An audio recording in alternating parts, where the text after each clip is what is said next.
Hey guys, Michael here from michaelsherlock.com. The first news and releases and announcements, rather, have come and begun to trickle down from Mobile World Congress. Now, over the next few days, we'll be seeing a lot of mobile news, smartphones, tablets, etc. coming from Mobile World Congress in Barcelona.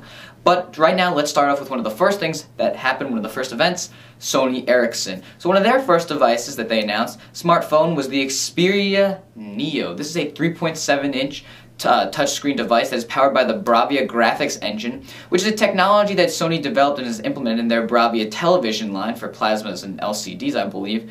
So they're implementing that into the smartphone feature set to provide better colors and more high-quality displays, and I'm really looking forward to seeing that on, again, this 3.7-inch display. In terms of pixel resolution, it'll be 854 by 480, and this will be a capacitive touchscreen. This will be powered by a 1 GHz CPU, and it'll be running Android 2.3 Gingerbread, but of course, no carrier, or no manufacturer rather, wants to ship stock Android for whatever reason that is, so there'll be a Sony Ericsson skin atop that. Personally, I like the stock Android look, so perhaps there'll be an option for you to disable the Sony Ericsson skin, although I haven't really seen a lot of that skin to give it a full review and rundown. In terms of capturing content, there'll be an 8-megapixel camera with LED flash on the back.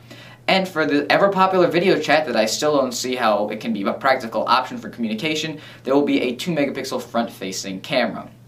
This phone will be released at the end of Q1 in silver, red, and black. The Xperia Pro will be, well, it's pretty much the same device. It has that same 3.7-inch Bravia-powered display, a 1 GHz CPU, 8-megapixel rear-facing camera, but the difference is it'll have a full QWERTY keyboard. So it's really a pretty cool thing. I'm quite excited about it.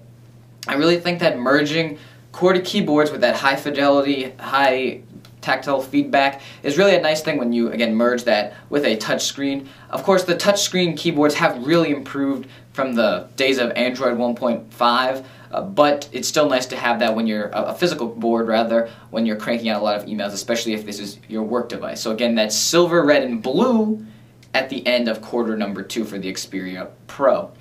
So the last big announcement that they had is the PlayStation phone, the Xperia Play. This device is extremely similar. It's almost identical to the rumors I reported on a few weeks ago.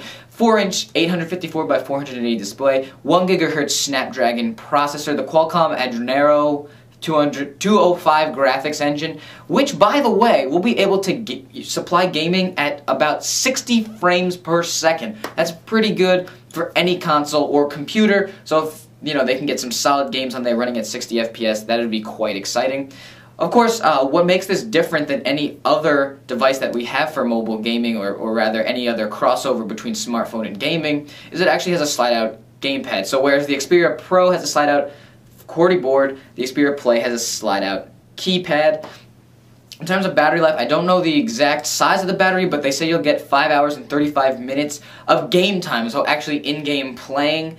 In terms of the phone itself, it'll be quad-band GSM or CDMA EVDO engine, depending on the network. What's cool is when this ships, it'll be preloaded with some games, some PlayStation 1 games, and popular Android titles like The Sims 3 and Tetris.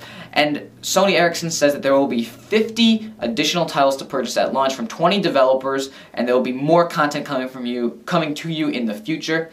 Another cool thing that I noticed is there's going to be multiplayer, but you actually have a local multiplayer gaming option. So basically, through your phone, you're able to create a Wi-Fi hotspot, and then your friends can join that network that you're hosting, and you can play games against each other right in person. So it's actually a pretty nice way to do that. The days, I guess, of the Game Boy Advance and the link cable are over, and now we're making Wi-Fi hotspots. This is going to launch in March for Europe, and it'll be a Verizon Wireless exclusive in the United States when this launches a little bit later in early spring. These two devices, or rather these three devices, are quite interesting.